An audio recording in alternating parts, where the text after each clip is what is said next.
کاشانۂ بصیرت ایک ایسا یوٹیوب چینل جس پر ہر قسم کی دینی کتب بالخصوص محروم بصارت افراد کے لیے آڈیو اور ویڈیو فارمیٹ میں دستیاب ہیں اور بالعموم تمام مسلمان برادران و خواہران کے لیے دستیاب ہیں۔ اس لیے آپ سے گزارش ہے کہ بیل آئیکن کو پریس کر کے ہمارے اس چینل کو ضرور سبسکرائب کیجیے تاکہ آئندہ آنے والی ہر کتاب آپ کو بر وقت ملتی رہے۔ کاشانۂ بصیرت، کاشانۂ بصیرت، کاشانۂ بصیرت، کاشانۂ بصیرت۔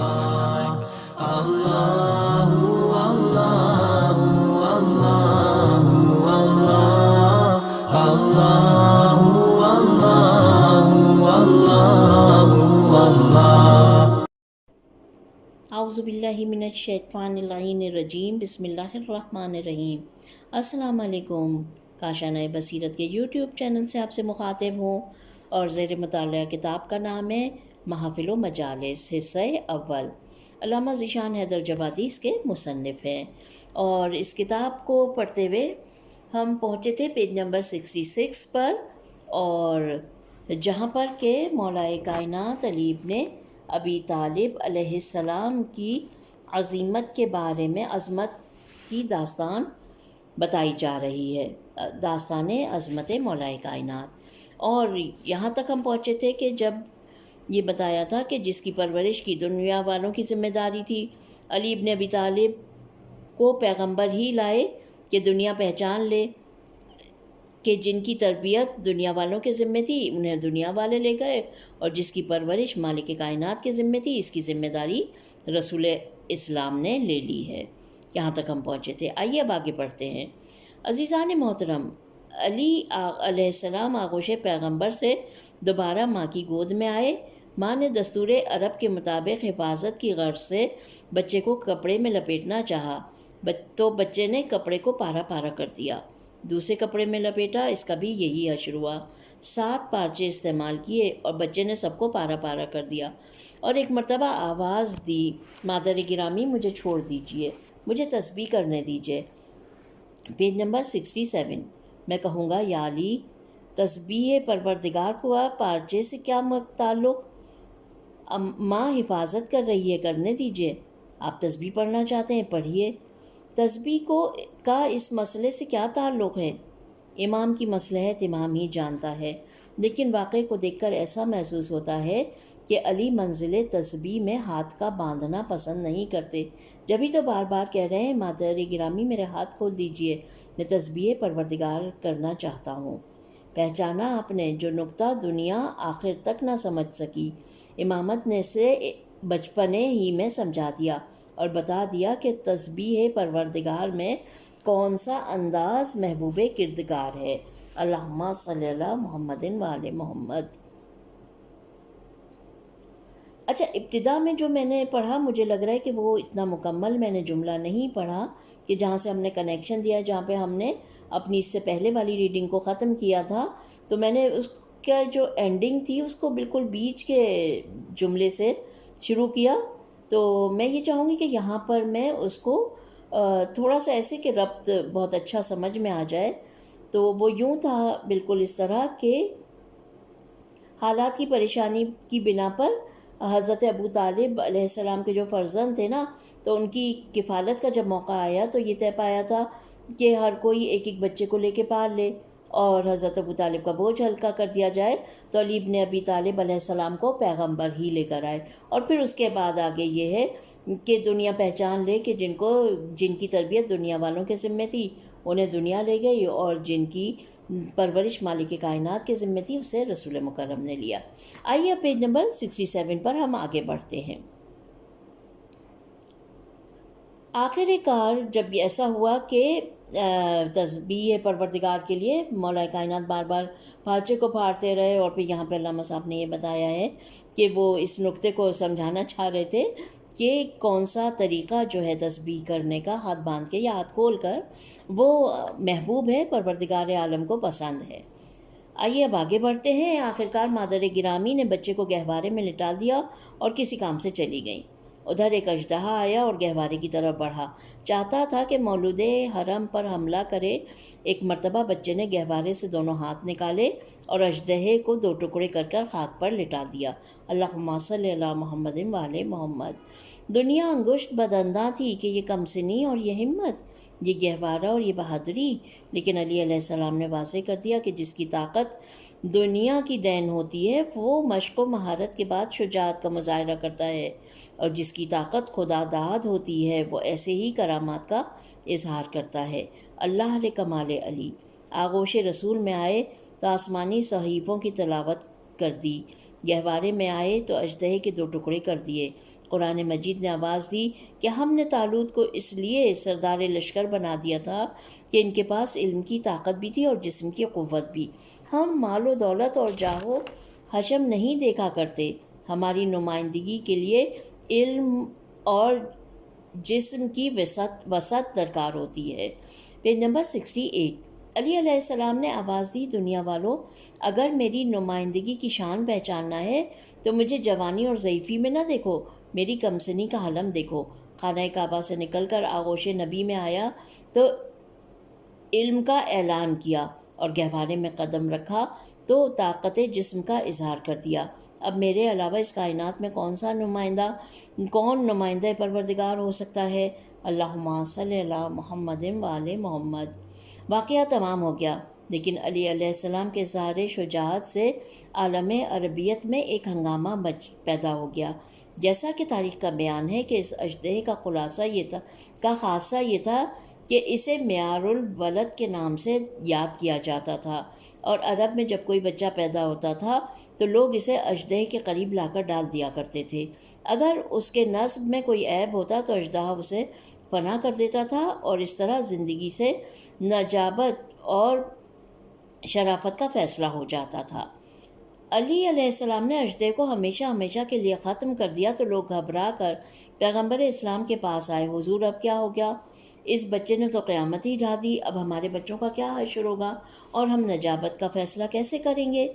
مرسل اعظم نے فرمایا، تمہیں تو اس واقعے پر خوش ہونا چاہیے کہ اگر یہی سانپ معیار بنا رہ جاتا تو اس کے مرنے کے بعد پھر کوئی معیار نہ رہ جاتا۔ یہ قدرت کا کرم تھا کہ اس نے فانی معیار کو ہٹا کر ایک ابدی اور دائمی معیار دے دیا۔ یاد رکھو، آج سے نسب کا معیار یہ علی علیہ السلام کی محبت ہے۔ اس کی محبت کو دیکھتے جانا اور نجابت اور شرافت کا فیصلہ کرتے رہنا۔ اللہم صلی علی محمد وعلی محمد۔ Page number 69۔ بات آخری منزل تک لا رہا ہوں اور زیادہ طول دینا نہیں چاہتا۔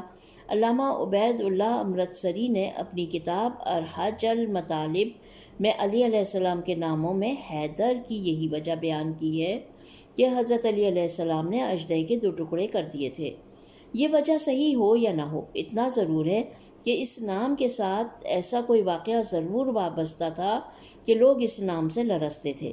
چنانچہ جب خیبر کے میدان میں آپ نے مرحب سے کہا کہ میری ماں نے میرا نام حیدر رکھا ہے تو اس نے گھبرا کر واپسی کا ارادہ کر لیا اور یہ طے کر لیا کہ اب سر کی خیر نہیں۔ لیکن خدا برا کرے ابلیس سے ملعون کا کہ یہ اپنوں کا بھی نہیں ہوتا۔ کہنے لگا، مرحب کہاں واپس جا رہا ہے؟ لوگ تیرے بارے میں کیا کہیں گے؟ تیری شجاعت کس قدر رسوا ہوگی؟ اس نے کہا، میری ماں نے وصیت کی ہے کہ حیدر نامی پہلوان سے نہ لڑنا ورنہ زندگی کی خیر نہیں۔ ابلیس نے کہا، مرحب، کیا ایک نام کے بہت سے انسان نہیں ہوتے؟ کیا یہ ضروری ہے کہ یہ وہی حیدر ہوں جن کے بارے میں تیری ماں نے وصیت کی ہے؟ شامت کا مارا پلٹ کر آیا اور جو انجام ہوا وہ آپ کو معلوم ہی ہے۔ لیکن عزیزان گرامی، یہ معلوم ہو گیا کہ شیطان کا ایک حربہ یہ بھی ہے کہ ایک نام کے بہت سے کہہ کر فضائل پر پردہ ڈال دیا کرتا ہے۔ شاید یہی وجہ ہے کہ قرآن حکیم نے مقام فضیلت میں اہل بیت کا ذکر کیا، اہل بیت کے کردار کا ذکر کیا، نام نہیں لیا، کہ یہ ابلیس کے پیر وہاں بھی ابلیس کے پیرو وہاں بھی وہی نسخہ استعمال کریں گے۔ پیغمبر اسلام نے بھی اسی فطرت کا اندازہ کر کے میدان غدیر میں علی علیہ السلام کو مولا نہیں بنایا، بلکہ فرمایا یہ علی مولا ہے، تاکہ ایک نام کے بہت سے نہ ہو جائیں۔ اللہم صلی اللہ محمد وعلی محمد۔ فضائل کو اس منزل پر لانے کے بعد ایک نظر ان ہے ایک نظر ان اب یہاں پر تھوڑا سا یہ مٹا ہوا ہے، ان حرکتوں پر بھی ڈالنا ضروری ہے جن سے، اچھا ٹھیک ہے، ان حرکتوں پر بھی ڈالنا ضروری ہے جن سے فضائل اہل بیت کسی صورت سے برداشت نہیں ہوتے، اور یہ منزل فضیلت پر کوئی نہ کوئی نقص نکالنے کی کوشش کرتے رہتے ہیں، ان حربوں پر بھی۔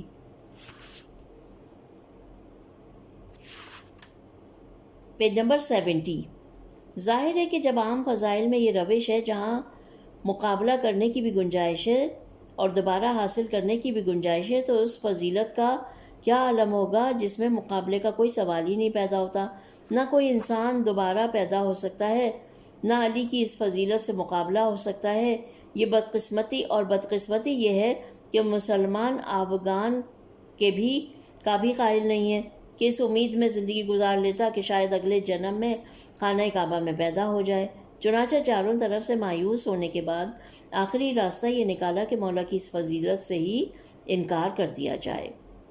فضیلت سے انکار کے دو راستے نکالے گئے۔ ایک راستہ یہ ہے کہ خانہ خدا میں پیدا ہونا کوئی علی علیہ السلام کا کمال نہیں ہے، یہ تو انسان کا غیر اختیاری عمل ہے جس میں اس کا کوئی بس نہیں۔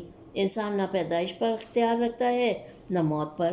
کب کہاں موت آ جائے کس کے بس کی بات ہے، اور کب کہاں پیدا ہو جائے کس کے اختیار کی بات ہے۔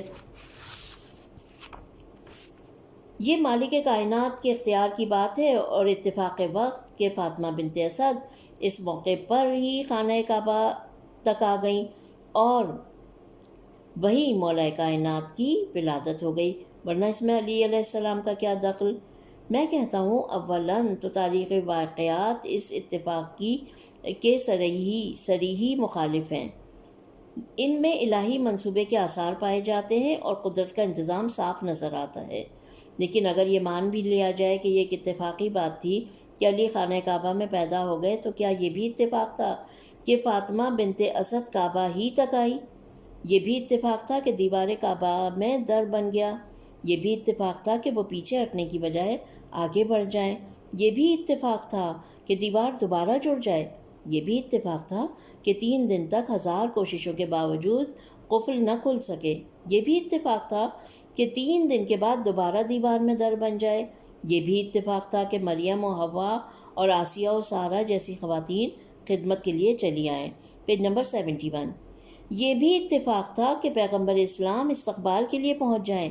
یہ بھی اتفاق تھا کہ بچہ آغوش پیغمبر میں آ کر آنکھیں کھول دے، اور اگر یہ سب اتفاق تھا تو یہ اتفاق کئی ہزار اختیارات سے بہتر ہے۔ اور کیا کہنا اس بندے کی فضیلت کا کہ جس کے سلسلے کے اتفاقات بھی فضائل بن جائیں، اور جب اتفاقات نے فضائل کے دریا بہا دیے ہیں تو جب اختیارات کا سلسلہ شروع ہوگا تو بات کس منزل تک پہنچے گی؟ اور مجھے کہنا پڑے گا کہ علی علیہ السلام کی منزل اتنی بلند ہے کہ اتفاق سامنے آئے تو خانہ کعبہ زچہ خانہ بن گیا، اور اختیار سامنے آئے تو ایک ضربت ثقلین کی عبادت پر بھاری ہو جائے۔ اللہم صلی علی محمد و آل محمد۔ عزیزان محترم، یہ انکار فضیلت کا پہلا رخ تھا۔ دوسرا رخ اس سے زیادہ دلچسپ ہے۔ کہا یہ جاتا ہے کہ خانہ کعبہ میں بتوں کا اڈا تھا۔ بت پرستوں کا دستور تھا کہ جب کوئی مشکل پڑتی تھی تو خانہ کعبہ تک اپنے بتوں سے دعا مانگنے آیا کرتے تھے۔ معاذ اللہ، جناب فاطمہ بنت اسد بھی دستور عرب کے مطابق انہی بتوں سے دعا کرنے کے لیے گئی تھیں کہ اچانک دیوار کعبہ میں در پیدا ہو گیا اور وہ اندر چلی گئیں، اور علی ابن ابی طالب کی ولادت ہو گئی۔ میں کہوں گا کہ بے شک فاطمہ بنت اسد بتوں ہی سے دعا مانگنے گئی تھیں، اور انہوں نے جب کہا تھا کہ پروردگار میں تجھ پر ایمان لائی، تیری کتابوں پر ایمان لائی، تیرے رسولوں پر ایمان لائی، تو ان کی مراد پروردگار سے بت ہی تھے۔ چلیں یہ مان لیتے ہیں، انہی نے کتابیں نازل کی ہیں، اور انہی بتوں نے انبیاء کو نبی اور رسول بنایا ہے۔ Page number 72۔ اور انہی بتوں نے دیوار کو در بنا دیا، اور انہی بتوں نے دعا قبول کر کے ایک بت شکن کو پیدا کر دیا ہے۔ لیکن عزیزو اتنا اور بتا دو کہ جب یہ سب کام بت کرتے ہیں تو تمہارا خدا کیا کرتا ہے، اور اس کا مصرف کیا ہے، اس کے اختیارات کیا ہیں، اور اس کے اپنے اعمال و افعال کیا ہیں؟ مجھے تو ایسا محسوس ہوتا ہے کہ یہ بتوں کی نسلی محبت ہے جو اس قسم کے تصورات پر آمادہ کر رہی ہے، ورنہ کوئی مسلمان یہ سوچ بھی نہیں سکتا کہ جناب فاطمہ بنت اسد بتوں سے یہ دعا کریں گی اور یہ سارے کرامات اور کمالات بتوں سے ظہور میں آئیں گے۔ سچ ہے بت پرستوں کو بت ہی نظر آتے ہیں، بت شکن نہیں۔ اللہم صلی علی محمد وآل محمد۔ لیکن اس مقام پر آنے کے بعد مجھے ایک فقرہ اور کہنا پڑے گا کہ اس اعتراض کی گنجائش کہاں سے پیدا ہوئی، اور یہ خیال مسلمانوں کے ذہن میں آیا کہاں سے کہ جناب فاطمہ بنت اسد بتوں سے دعا کرنے کے لیے آئی تھی۔ بات صرف یہ ہے کہ اگر آج خانہ کعبہ میں بت نہ ہوتے تو اس اعتراض کی گنجائش بھی نہ ہوتی۔ یہ انہی بتوں کے وجود کا کرشمہ ہے کہ دعائے فاطمہ بنت اسد مشکوک بنا دی گئی اور اس پر بتوں سے دعا کرنے کا الزام لگا دیا گیا۔ تو ارباب کرم اتنا اور سوچئے کہ اگر کہیں یہ بت آج تک رہ جاتے تو ہمارا کیا حشر ہوتا؟ ہمارا ہر سجدہ مشکوک ہوتا، ہماری ہر نماز مشکوک ہو جاتی، ہمارا ہر ذبیحہ مشکوک ہو جاتا، ہمارا ہر عمل مشکوک ہو جاتا۔ حد یہ ہے کہ ہمارا دفن کفن تک مشکوک رہ جاتا، اور دنیا کو یہ کہنے کا موقع مل جاتا کہ مسلمانوں کو اللہ سے کوئی محبت نہیں ہے۔ یہ تو بتوں کا کرشمہ ہے کہ یہ نمازیں بھی پڑھ رہے ہیں، سجدے بھی کر رہے ہیں، اطاعتیں بھی کر رہے ہیں، عبادتیں بھی کر رہے ہیں۔ ان کا ہر عمل انہی بتوں کے لیے ہے۔ خانہ خدا تو فقط ایک بہانہ ہے جس کی طرف خواہ مخواہ رخ مڑ جاتا ہے۔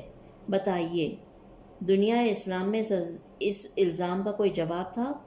اور کسی مسلمان میں اتنی ہمت تھی کہ اپنے عمل کے اخلاص کو ثابت کر سکتا اور دنیا کو یہ بتا سکتا کہ ہمارا عمل اللہ کے لیے ہے، اس کا بتوں سے کوئی تعلق نہیں ہے؟ جب یہ اس بات ممکن نہیں تھا تو ماننا پڑے گا کہ اس انسان نے پوری دنیائے انسانیت اور ابدیت پر احسان کیا ہے، جس نے خانہ کعبہ کو بتوں سے پاک کر دیا ہے اور سجدوں کو اللہ کے لیے بنایا ہے۔ پہچانا آپ نے علی علیہ السلام کی عظمت کیا ہے؟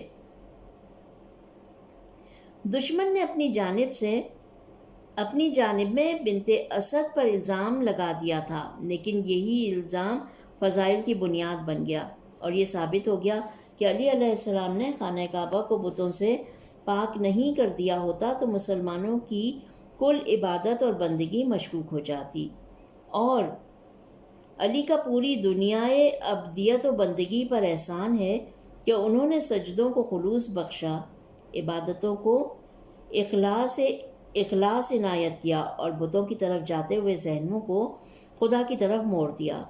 اور یہ بھی ایک بت شکنی ہے جو علی علیہ السلام نے ولادت کے وقت انجام دی۔ علی علیہ السلام صرف پتھروں کے بتوں کے بت شکن نہیں ہیں، بلکہ علی علیہ السلام اس بت شکن کا نام ہے جس نے پتھر کے بت توڑے، غرور کے بت توڑے، شکوک و شبہات کے بت توڑے اور کعبہ دل کو جملہ بتوں سے پاک کر کے عرش الرحمن بنا دیا۔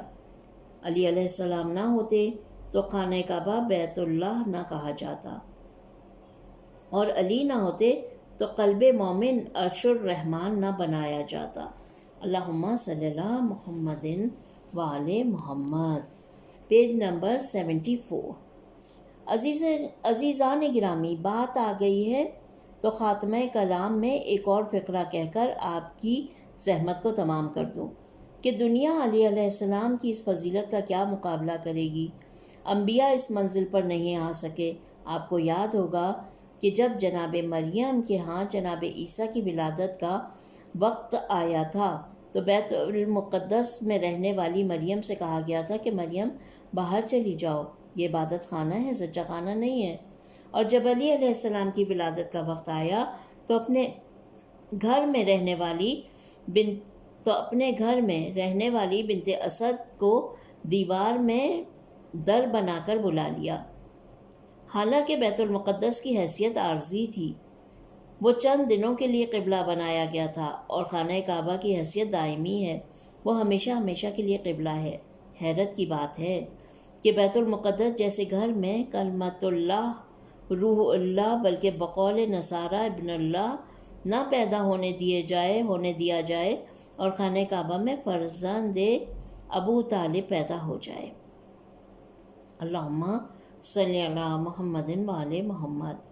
عزیزان محترم، یہ علی علیہ السلام نہیں پیدا ہو رہے ہیں، یہ قدرت واضح کر رہی ہے کہ پہچانو، جو شرف ابن اللہ کلمۃ اللہ عیسیٰ کو نہیں ملا، وہ شرف فرزند ابو طالب کو مل رہا ہے۔